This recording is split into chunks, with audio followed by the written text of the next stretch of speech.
From January to December, Los Alamitos is always here with great racing on weekend nights. The track of Sunsets and Stars always offers the best of quarter-horse racing, plus action-packed distance events. Our upcoming state schedule will feature the Los Alamitos Winter Derby and the Brad McKenzie Los Alamitos Winter Championship, plus the Denim and Diamonds on February 22nd, plus some of night racing's biggest pools. Great racing continues at Los Alamitos. Fun weekend nights at the track of Sunsets and Stars.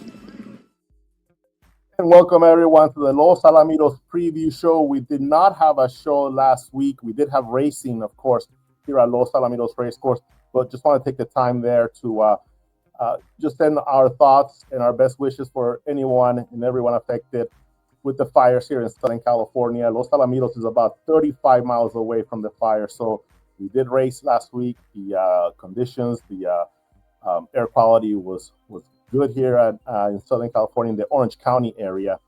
So that's why we did have some racing here at Los Alamitos. So again, best wishes to everybody. A very, very difficult situation here in Southern California for so many great people. We do have racing here this weekend once again, Saturday and Sunday night, 8 races on Saturday, 9 races on Sunday. And we are going to have a very special guest here on the preview show, coming in to take the place for the next 2 weeks of our regular track announcer, Michael Wrona, is a legend, tremendous handicapper, one of the best in the country in quarter horses, tremendous with thoroughbreds as well, the morning line maker here at Los Alamitos, and of course, the legendary caller here at Los Al, Mr. Ed Burgart. How are you, Eddie? Great to see you. Well, right now I'm at Newberry Springs, have my dog in the back of the car. We're probably about 3 hours away from Los Alamitos, but doing great by Orlando and really enjoying my retirement up here in Laughlin. My wife and I have been able to do a lot of things. And like I said in a tweet that I put out earlier today, I've got no registered workouts coming off a 1-year layoff. So if I'm not a panel scratch by the stewards, I'm ready to go. Yeah, there it is. Look at that. I want to read that out. With Michael Wrona on vacation for the next 2 weekends, I will be returning to my old home in the Los Al announcers booth. I'm 72. I'm coming off of a 1-year layoff with no works on my past performances. Hopefully, I won't be a steward scratch for lack of required works.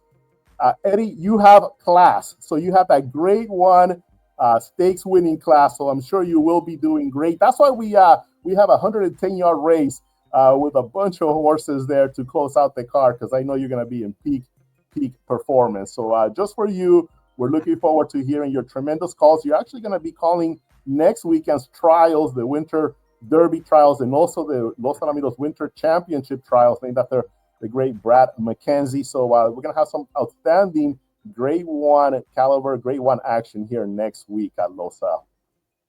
Yeah, looking forward to the big races. I know that we've had some outstanding horses in the past win those races, and I think London Toby was the winner here either last year or the year before, owned by Ed Burgart. So always thrilling to be able to see horses owned by Mr. Burgart, who's been a longtime friend of mine and obviously an employer who caught my eye back in 1977 when I started working in the press box and gave me my first job as the announcer here at Los Alamitos in 1981. So got to give a lot of credit going out to Mr. Burgart.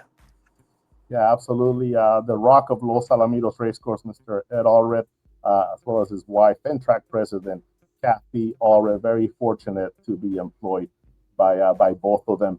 We have some racing action to talk about, Eddie. And I know you have a selection here for us. Always come out with some tremendous opinions and analysis. Who do we have this weekend from? Well, I'm going to race number 3 on Sunday. The number 2 horse, Acceleration, looks to be the lone speed of the field, coming out of 2 races going 2 1/2 furlongs, going for a very sharp outfit and trainer George Farias. Ricardo Ramirez, one of our top distance riders, very good on speed horses, and got him as the second choice at 5-2. The 2-1 morning line favorite, Not My Rodeo, looks to be coming out of much stronger races. But sometimes those non-winners of 2 lifetime races at Pleasanton are not nearly as strong as the open claimers are here at Los Alamitos. So I think Acceleration has the advantage in here, and look for Acceleration, take them wire to wire in race number 3. I'm going to show that replay really quickly, but you touched on a point of horses from Pleasanton coming in to race here at Los Alamitos. And when I say that horses from Pleasanton, some of them might be training there, or their last start came at Pleasanton. So we get these conditions with horses that may be raced at, 12,500 maidens or $4,000 claiming levels and all that. You as the morning line maker, how do you assess those conditions and kind of compare them to what we usually race here at Los Alamitos in the 4.5 furlongs and 2.5 furlongs ranks? Our top level is $5,000. In the 1,000-yard races, we could have allowances, and these horses from Pleasanton are coming in maybe off of a claiming race or something along those lines. Right. I think a lot of it has to do with the conditions that these horses are coming out of. The open claimers are obviously stronger than the restricted claimers. What I've noticed about horses coming in from Pleasanton is sometimes the betting public will overbet a horse first time out, thinking he's going to show the same type of early speed that horses that have been running at Los Alamitos have. But horses going the 1,000-yard distance or 4.5 furlong distance have been drilled to show more speed out of the gate than the horses that are coming off those longer races on a mile track at Pleasanton. So I think a lot of the time those horses get overbet. You have to look at the conditions. So like I said, this third race, Accelerations, faced a horse called Two Bills last time out. There's an 8-time lifetime winner. Faced a horse called Equipo, I think 2 outs ago, has come back to win. And all of the horses he's been facing in recent outings are multiple winners, whereas Not My Rodeo coming out of non-winners of 2 lifetime races. So I think a lot has to do on the conditions. And conversely, there's a horse called Smiling Molly that's running this weekend. They got bet heavily first time out over the track, but was coming out of allowance races and much stronger races at Pleasanton compared to the claiming races here at Los Al. Yeah, and a lot of people are actually in on Smiling Molly, so that'll be very interesting to see how she performs. I do have that claiming race here. The claiming race for Acceleration. Yeah, your horse is there from post number 1. I'll go ahead and hit play really quick so we can kind of take a look at this horse's race coming off of December the 8th. And you can see here. Looking at Acceleration here from the inside, and you can see that he's got some pretty good quickness coming out of the gate. The inside's not always the best place to be going 2.5 furlongs, and he's going to kind of shift out here towards the center part of the track. And I thought he ran a very, very strong race here, the final 16th of a mile. Based on that type of performance, and look how far clear he is of the rest of the field, I would think Acceleration should have about a 2-length lead turning for home in race number 3. And if he's 2 lengths in front with 3/16 to go, I think he'll win the race. Yeah, definitely showed that nice quickness. You could see that on that replay as well, very quick out of the gate. So I know you still have a drive because you're driving here from Laughlin. You'll be here later tonight in Southern California, and of course you'll be in the announcer's booth. An old place, very familiar and very loved by you here at the announcer's booth at Los Al. Right. First, I'm going to have to stop and talk to Jimmy Dreyer, the stewards, and Tom Ward and make sure that I qualify off a year's layoff, but I think I'll be okay. I think so. Yeah, you will be okay. So looking forward to seeing you, Ed. It's going to be a treat to hear your calls once again. And again, seeing you at the place named in your honor, Burgart Sports Bar. I'm sure you'll be making an appearance there over the weekend. Well, that's a guarantee. Thank you so much, Eddie. Take care. Drive safely, and we'll see you. Thanks, Orlando. Thank you. Well, always great to chat with the great legendary Ed Burgart. We have a lot of shows still left with George Duarte, Christopher Wade. They got their analysis, their selection, and so much more here. We'll be taking a look at the Charger Bar Handicap and the Dashingly from a couple of weeks ago. So stay here with us. We have a lot of show left. From January to December, Los Alamitos is always here with great racing on weekend nights. The track of Sunsets and Stars always offers the best of quarter horse racing, plus action-packed distance events. Our upcoming state schedule will feature the Los Alamitos Winter Derby and the Brad McKenzie Los Alamitos Winter Championship, plus the Denim and Diamonds on February 22nd, plus some of night racing's biggest pools. Great racing continues at Los Alamitos. Fun weekend nights at the track of Sunsets and Stars. And now we're joined by Christopher Wade and George Duarte. Chris, the host of the broadcast that we have here at Los Alamitos, the satellite broadcast, and of course George Duarte. He writes all the comments for the At a Glance pages on Nightlines, and also charts the races there for Equibase. How are you doing, Chris? I'm doing good, boss. How you guys doing today? Doing great, sir. And yourself, George? I enjoyed my vacation at Disney World, so I was refreshed. I came back to Los Al, did pretty good betting, and now looking forward to these couple cards. And I think the late pick four on Sunday could pay good. So, and I'll be saying why later on. Okay, sounds good. And we did have a carryover last Saturday night in the pick six and the pool for the with the new money and the carryover. It was an excellent pool. It was over $160,000, a really good payout as well. And the following night, we had a super good pool with the $10,000 kicked in by Dr. Ed Burgart. The pool was over, I want to say over $80,000 the total. Yeah, it was like 77. New money. Exactly. With the new money, you had the 10,000 there, $87,000 pool, and again, a lot of fun, a lot of action there as well. So now we start off clean. There is no carryover going into Saturday. We'll see how that shapes up going into the weekend action. And speaking of shaping up, a couple of mares have been terrific already to start the year. Rocking with Energy won the Charger Bar Handicap on first weekend in January, and on that same night, the Brazilian star, Miss Isao JQM, won the Dashingly there. We've been waiting on this mare to deliver a big-time effort, and she did just that in the Dashingly. I have a couple of interviews there to show, first with Jimmy Glenn Jr., and then we'll go ahead and bring up Paul Jones to talk about the victory by Rocking with Energy in the Charger Bar. Something tells me down in there in Brazil, there's a lot of celebrating going on. Jimmy, what a nice victory from this Brazilian bred superstar. Yeah, they those people are so proud of this mare, and I think she's a big part of their lives, and it's hard to communicate with them because we try through WhatsApp and things like that. But I'm sure they are tickled to death, and I'm tickled for them. 4 races now. She's been super competitive in all of them, but she seems to get better and better with each out.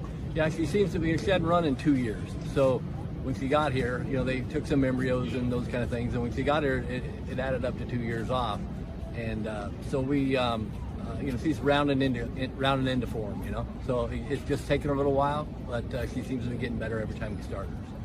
Are you thinking maybe the bigger mare races here at Los Al? We got the Miss Princess, the Abigail, maybe down the line the Mildred? Yeah, I think for sure. We actually entered her in the Charger Bar, but she was number 11, so she didn't have enough weight to get in, so we went with this one. So I was really glad they had the little undercard for her, and it'll help to build her heart. And yeah, we're definitely going to be entering up with the big girls and see what happens. Mare, Rocking with Energy. Whenever she gets out of the gate, they just don't beat her. She's just that good. She's just a nice mare. She has her trouble. Sometimes she don't break and she runs a bad race. But whenever she gets out of the gate and gets a good clean path, she really runs her race and does well. I'm really proud of her. You must have gotten a pretty good sense of her abilities, because she beat older mares last year, right at the Just an Old Stakes, Just an Old Love handicap.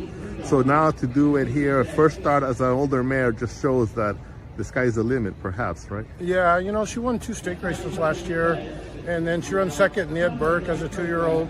I mean, she showed her talent from day one. This filly's just full of talent and just a really nice horse. Like I said, we're really proud of her. The Parsons are really proud of her. They're really happy. It's nice to finally get a good Grade 1 win for them.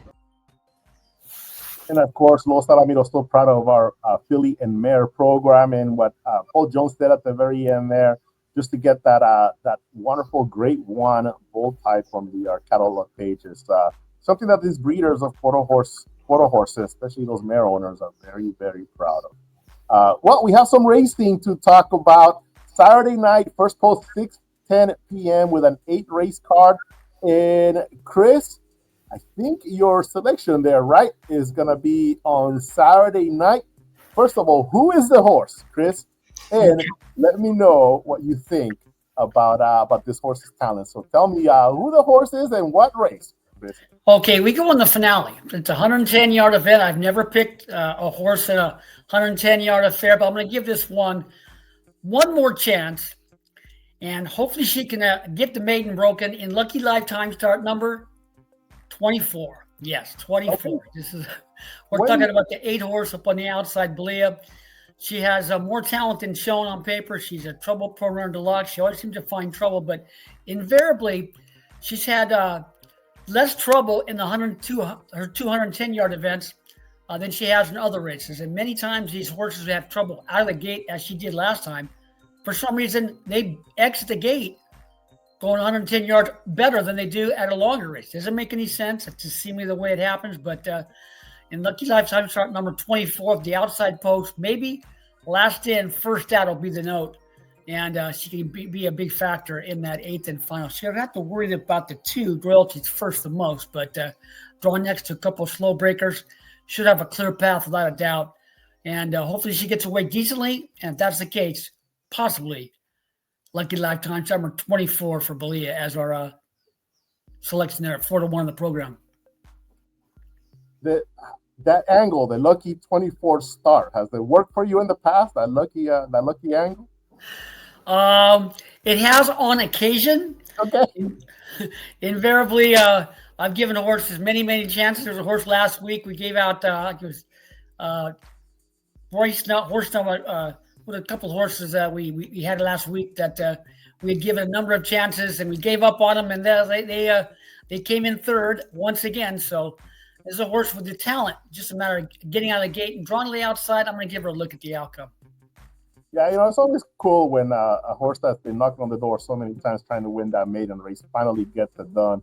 I know it means a lot to the owners and also the trainer to get that nice victory there on a horse that's been such a hard worker. So let's take a look here at Adelia. She ran last out on December the 29th, like you mentioned, Chris. Race number 7, 300 yards, and she's going to be starting from post number 4. So right there, pretty much on the middle of the screen. So I'll go ahead and hit play, Chris. And if you just mention once again what stands out about this runner, about this mare going into this race.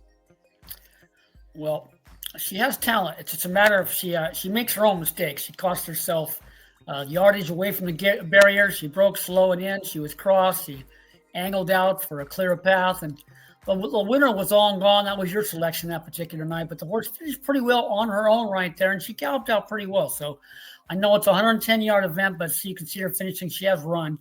It's just a matter of getting out of the gate. And hopefully last in, first out will be in effect there on a Saturday night with that outside horse, Belia. She's got more talent than shown. She's her own worst troublemaker because she always seems to break slow, but she has talent. And last in, first out. If she gets away clean, she's got a big look at the outcome. She's drawn against 2 slow breakers, and it's not the toughest fields on my numbers. The ones you got to worry about the most will be the 2 royalties first. But if she gets away clean, she's got a big look at the outcome there, the medium price. Yeah, that's my top selection in this race. It is royalties first, the jockey trainer combination, one that wins a lot of races here at Los Alamitos, Henry Reynoso Lopez and Felix Gonzalez. And Henry is off to a tremendous start here at Los Alamitos. He's our leading overall jockey so far, right off the bat, winning 7 races already. And both of those stakes races that we showed interviews on, Miss Isao JQM and Rocking with Energy, he was aboard both of those winners on the first weekend of the year. So, Chris Wade, your selection on Saturday night comes in race number 8, Belia, the number 6 horse, and you're getting 4-1 on Belia. So, best of luck, Chris, on that lucky number 24 start for Belia. I said number 6, actually number 8. Yes. Belia in race number 8. So now we turn the page to Sunday's card, and George, you have a selection there on Sunday. The same thing with Chris. I'm gonna have to make you wait to the last race for my pick. It's also in the last race on Sunday. It's in the 9th race, and I wanted to go through the field and why I ended up going with this horse. If you can pull up the PPs. Okay, here we go. We got Sunday. Go to the end here. Race number 9. It's an allowance event, and there's LJ Lucky 7 starting from post number 1. The owners always like that name, Fast Nags. The owners of LJ Lucky 7. But you were talking about the field, so I'll let you have the mic. Yeah, so if you go like LJ Lucky 7 just came out of a maiden race. I thought it was pretty is pretty weak. The second place finisher was a first time starter, and then draws a rail and has lugged in a couple times from before. So I don't think it's a positive that's post switch. Then you go to Just Dream. Just Dream hasn't really. It's kind of small. I'm not really sold on him being able to handle allowance full foes. I think he's more of a claiming horse. Attacked is his own worst enemy. He keeps breaking slow, always finding trouble. The favorite, should be RS Shere Khan. He ran in the Super Derby, ran well. But my main concern with RS Shere Khan is he draws next to Lightning Jet 1, who has repeatedly lugged in at the start and is quick. So that's what makes it a double whammy, is that the horse is most likely quicker than him in the first couple steps and likes to lug in. So that's what makes him, to me, vulnerable. And then if you go to the 6, Mr. Favorite Dress, he hasn't ran in a while, and in his workout, I didn't love the strides. They were he had a really high knee action, so I think maybe he's going to need one off the layoff. So then it was more of like a process of elimination for me. And I've always liked the 7 since Angie bought him in the winter mix sale, and he's gradually improved. And if you look at the races, if you go back to like the October, the Fresno race in October, the comment doesn't really match what happened. He severely hit the inside part of the gate and swerved in and just lost all chance in that race. And that was a good field. Straight and True came back to run 3rd in the first down dash handicap, which was a grade 3. And the prior effort, he also was fractioning the gate, had trouble, and ran 2nd to I'm a 60 Man, who was a solid horse here and would be easily favored against these. And then when he was here with Angie prior, he drew the rail and was pushed in at the start, I think by Lightning Jet 1, if I'm not mistaken, in that race. But if you look at the prior 2 starts with this rider, where he had clean starts, he lost to Magnanimous V, who was an All-American Derby qualifier from Heath Taylor. So that's a really good second to me. And then prior to that, ran 2nd to Matt's Mandate, who won the Governor's Cup Derby and also qualified for the Golden State Derby.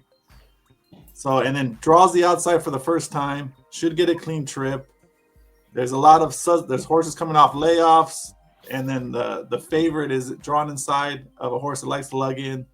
So there's a lot to like, and the price is right at 9-2, and that's why I'm going to single. I think a lot of these have gate troubles. One's coming off a layoff, the other one is facing winners for the first time. I think it's ripe for the taking. And if you look at these horses in this field, you went through them, and a lot of them have had 1 or 2 nice efforts. For example, Mr. Favorite Jess has that 15:45 winning time at 300 yards back on April the 7th. You did mention RS Shere Khan.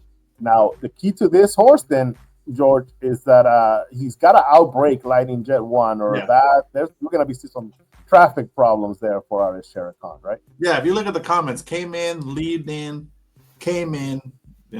Lightning Jet 1 loves to come in at the start, and so he just needs to. If the posts were switched, then I would like RS Shere Khan, because then he would have that clean trip. Is obviously one of the classiest in the field, and has run really strong numbers. So, but the post position is the reason I'm against him. It makes sense. And when you're playing a ticket with multi races, I know your strategy is always to find one horse that you really like and just hope that you get lucky and spread with the other races, and that will give you the best bang for your buck, right? Yeah, I usually like singling prices, and then that means you just need to get there for me. That's the way I look at it. And if you catch a couple other ones with them, you can be alive for big money. All right. Now you're gonna, obviously probably spray on a couple of the other earlier races. Regardless of where you end up at the end of the night, are you gonna play that horse, whether it's in your pick 4, or would you still play him to win? I'm gonna have them singled. I'm gonna see. Usually, I see how much the payouts are paying. If it's because the opening leg of the pick 4 is a pretty competitive 2.5 furlong race. So a price could win that one. which is not actually the second leg. Sorry, second leg. I think the first one is pretty competitive too. You got a lot of shippers coming in from Santa Anita, and then you got even the one horse has a chance. I thought he ran pretty well off that long layoff. So I mean that race is open. The second race, I mean, the 7th race is an open 2.5 furlong race, 7-horse field, and then you got the 8th race, which is a maiden. That it looks like a 2-horse race on paper between Bold and Beautiful. Yeah, Bold and Beautiful and Rose Bouquet. Yeah. So if you say you spread, use those two single. I mean, you can make easily. I think my ticket's $32 that I put on the program. Yeah. I'll see how much it's paying. Hopefully, it's paying in the few hundreds. If not, then I'll most likely still play a super because I think RS Shere Khan, if he gets eliminated, that super can easily go up when the favorite doesn't hit the board. So that's how I usually like to play it. If it's paying good enough, I just let it fly. If it's not paying enough, and I think I can maximize my opinion, I will get aggressive and bet again. Well, you described exactly how I put in my late pick 4 ticket, because I went all in race number 6, and then I spread in that race number 7, because it is a pretty tough 2.5 furlong event. Then I went 2 with Bold and Beautiful and Rose Bouquet, and then I singled RS Shere Khan. And so, I guess now I gotta hope that RS Shere Khan has a good start. So we'll see. So we'll see how that goes. So it should be either way. It should be a fun sequence, and it should be a fun way to end the weekend action. So, like I mentioned, we do have 9 races on tap on Sunday and 8 on Saturday. And of course, I can't wait till next week because we get to see all those big horses again. I'm interested to see if Train B Taka is back in the Los Alamitos Winter Derby trials. I know we have a lot of gate works. A lot of these horses have posted gate work getting ready for the Winter Derby trials. And of course, all the big age horses coming back for the trials to the Winter Championship. And then the main trials in a couple of weeks will be good too. That's always fun. That's always fun because there's always some talented runners that maybe just got unlucky, or maybe they had to take a break during the season, and then they come back and ready to go for a prime time race there, the Maiden Stakes trials. So I really appreciate the time. Hope you guys are doing great. George refreshed after his visit to Orlando, Florida. Chris, you're always refreshed because you love horse racing. You can't get enough of it, right, Chris? Yeah. If you love what you do, it's not a job. Exactly. That's exactly. Yeah, he's always telling me about Evangeline horses. I'm like, I don't have time for that, Chris. Chris is, and you know what? That's very true. Chris spends a ton of time analyzing races from Louisiana, from Oklahoma. He is, when it comes to quarter horse racing, you are a megalomaniac. You're a wealth of information, and we're very lucky to have your comments on those races feature on losalamitos.com. They'll be back pretty soon, right? We'll be seeing the nighttime quarter horse racing action, and that includes bringing those simulcast races in with our program and your comments as well, Chris. Yeah. Well, gentlemen, George, thank you so much. Appreciate your time. The nickname for Chris Wade is the gentleman because he's always, looking very, very sharp there in the winner's circle. Looking forward again to the weekend. Hope you guys have a great time, and see you guys on Saturday night. Have a good rest of your day. Thank you. From January to December, Los Alamitos is always here with great racing on weekend nights. The track of Sunsets and Stars always offers the best of quarter horse racing, plus action-packed distance events. Our upcoming state schedule will feature the Los Alamitos Winter Derby and the Brad McKenzie Los Alamitos Winter Championship, plus the Denim and Diamonds on February 22nd, plus some of night racing's biggest pools. Great racing continues at Los Alamitos. Fun weekend nights at the track of Sunsets and Stars.